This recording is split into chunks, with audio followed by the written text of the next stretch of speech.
बुधाय, जय भीम, जय भारत, जय संविधान, जोहार साथियों। अभी मुझे सुबह सुबह पता चला कि रात माँ बोधि टेम्पल के अंदर माँ बोधि टेम्पल मुक्ति आंदोलन जो चलाया जा रहा है हमारे साथियों के द्वारा, वहाँ अनेकों हमारे बौद्ध भिक्षु भूख हड़ताल पर बैठे थे, क्रमिक अनशन चल रहा था और बहुत सारे उपासक उपासिकाएं भी बैठी थी। लेकिन कल रात आधी रात को बिहार सरकार के इशारे पर वहाँ के अधिकारी और पुलिस के कर्मचारी आए और बौद्ध भिक्षुओं को ये कहकर उठाकर ले गए कि आपका इलाज कराना, आपको हॉस्पिटल लेके जा रहे हैं, आपकी तबीयत बिगड़ रही है, और उनको ले जाकर वहाँ अस्पताल के अंदर पटक दिया। और अब जहाँ पर धरना चल रहा था माँ बोधि टेम्पल के अंदर, उसको पूरी तरह बैरिकेडिंग करके सीआरपीएफ लगा दी गई है, जो मुझे सूचना मिली। ये बेहद दुख की बात है, क्योंकि बिहार सरकार अगर ये सोचती है कि माँ बोधि टेम्पल के मुक्ति के आंदोलन को इस तरीके से कुत्सित मानसिकता के चलते इस तरह षड्यंत्र के माध्यम से वो रोक पाएगी, तो ये आपका सोचना गलत है। नीतीश कुमार जी, कम से कम मुझे आपसे तो ये उम्मीद नहीं थी। मैं उम्मीद करता हूँ आप तुरंत इस पर कार्रवाई करेंगे और बीपी एक्ट 1949 एक्ट को तुरंत रिपील करेंगे। यह बौद्ध मंदिर बौद्धों की आस्था का प्रतीक है। केवल भारत के नहीं, पूरे दुनिया से बौद्ध लोग उसी आस्था के कारण माँ बोधि टेम्पल बौद्ध गया आते हैं। मैं आपसे पूछना चाहता हूँ, आपकी आस्था आस्था है क्या? हमारी आस्था आस्था नहीं है। एक तरफ आपने बाबरी मस्जिद को ये कह के कि यहाँ रामलला आए थे और उस मंदिर को तोड़ने का, उस मस्जिद को तोड़कर मंदिर बनाने का आपने आंदोलन चलाया। यहाँ तक कि कोर्ट ने भी जो निर्णय दिया आस्था के आधार पर दे दिया, बिना किसी तथ्यों के, संविधान को ताक पे रखकर। लेकिन देश के सब लोग चुप रहे। वहाँ जाके पूछेगा। आज पूरे देश के अंदर जितने भी 500 साल से पुराने मंदिर अगर उनमें खुदाई हो जाए, या जो मूर्तियां पुरानी, उनको अगर उनका वस्त्र उतारकर, आपको करना है ना, उनका श्रृंगार हटाकर, उनके गहने हटाकर देखेंगे तो ज्यादातर में बुद्ध निकलेंगे। यहाँ तक कि अयोध्या के अंदर भी जो खुदाई हुई थी, उसमें खुदाई में जितने अवशेष मिले सारे अवशेष बौद्ध के थे। मथुरा के अंदर भी खुदाई में बौद्ध के अवशेष निकले हैं, जो वहाँ पर संग्रहालय कोई जाके देख सकता है। संग्रहालय के अंदर जो भी कुछ मथुरा में निकला खुदाई में, वो बुद्ध के अवशेष हैं। सारी दुनिया जानती है, म्यांमार से लेकर ईरान इराक तक जहाँ भी खुदाई होती है केवल बुद्ध निकलते हैं, पूरे सेंट्रल एशिया के अंदर। लेकिन आप एक केवल माँ बोधि टेम्पल, उसका भी पूर्ण संचालन बौद्धों को देने की बजाय उसमें आधे लोग ब्राह्मण क्यों? क्या हमारी लड़ाई नाजायज दिखती है क्या?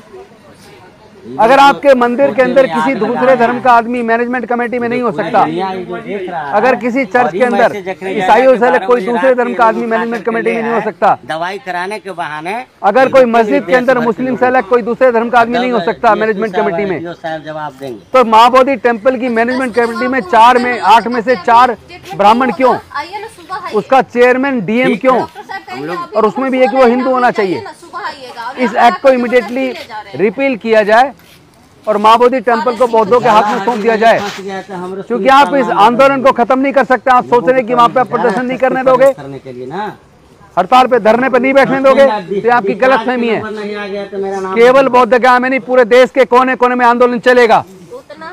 आज भी पूरे देश के अनेकों जिलों में लोगों ने ज्ञापन दिया है। मैं आपको आगाह कर देना चाहता हूँ, और आप ही को नहीं, माननीय नरेंद्र मोदी जी, मैं आपको भी आगाह कर देना चाहता हूं, जितना जल्दी हो सके माँ बोधि टेम्पल का पूरा संचालन बौद्धों को सौंप दीजिए। अन्यथा ये लड़ाई देश के कोने कोने में चलेगी और पूरे दुनिया में जहां बौद्ध लोग बसे हैं वहां भी इस आंदोलन को चलाया जाएगा। मैं जानता हूं आप डर की वजह से आपने किया है, क्योंकि अब ये संचालन का पूरा संचालन बौद्धों को मिले माँ बोधि टेम्पल का। इसके लिए अमेरिका के अंदर भी, इंग्लैंड के अंदर भी और दूसरे देशों में भी आवाजें उठने लगी हैं, क्योंकि वहां भी अम्बेडकरवादी बुद्धिस्ट लोग बड़ी मात्रा में भारत के लोग रहते हैं। वो लोग वहां आंदोलन चला रहे हैं और यहाँ हमारे बौद्ध भिक्षु और उपासक चला रहे हैं। आप सोच रहे हैं कि आप उनकी आवाज को दबा दोगे। आप सोच रहे हैं कि आपने रात को कोई बहुत बड़ा वीरता का काम कर दिया, आधी रात को बौद्ध भिक्षुओं को उठाकर अस्पताल में ले जाकर आपने पटक दिया। ये बर्दाश्तगी के काबिल बात नहीं है। इस लड़ाई को लड़ा जाएगा।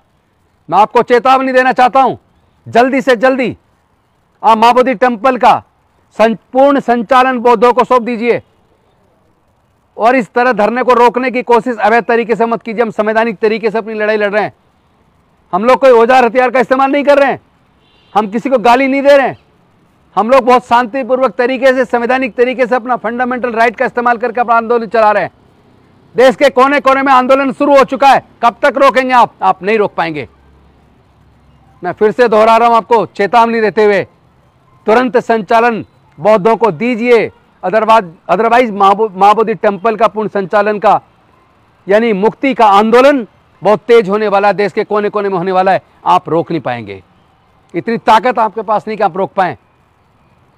एक तरफ आस्था के नाम पे सुप्रीम कोर्ट जजमेंट दे देती है, आस्था के नाम पर आप जाने ना क्या क्या कर देते हैं, आस्था के नाम पर आप दंगे करा देते हैं, आस्था के नाम पे लोगों को मरवा देते हैं। तुम्हारी आस्था हमारी आस्था की कोई कीमत नहीं है, नहीं चलेगा ये। इस लड़ाई को हम लड़ेंगे। चेतावनी दे रहा हूं आपको, जल्दी से इसका इलाज कीजिए, बीपीएफ को रिपील कीजिए, अन्यथा ये आंदोलन संवैधानिक तरीके से, हम बाबा साहब को मानने वाले लोग, हम तथागत बुद्ध को मानने वाले लोग हैं, हम लोग शांति और मानवता का संदेश देते घूम रहे हैं पूरे देश और दुनिया के अंदर। आप खुद कहते हैं हमने दुनिया को युद्ध नहीं बुद्ध दिया, बाहर जाते तो कहते हैं कि मैं बुद्ध के देश से आया हूं, और यहाँ बुद्ध के साथ विश्वासघात, धोखा, बौद्धों के साथ विश्वासघात और धोखा। तुरंत आप बीपीएफ को रिपील कीजिए और महाबोधि टेम्पल का पूर्ण संचालन बौद्धों के हाथ में सौंपिए, वरना लड़ाई तो ये लंबी चलेगी और हम लड़ने के लिए तैयार हैं। अगर कुर्बानी की जरूरत पड़ेगी हम हर प्रकार की कुर्बानी भी देने के लिए तैयार हैं, और मैं नहीं, करोड़ों लोग, समाज के करोड़ों लोग इस कुर्बानी को देने के लिए तैयार हैं। आप संभाल नहीं पाएंगे, अभी भी इस समस्या का समाधान कर दीजिए। बहुत बहुत धन्यवाद। नमो बुद्धाय, जय भीम, जय भारत, जय संविधान, जोहार।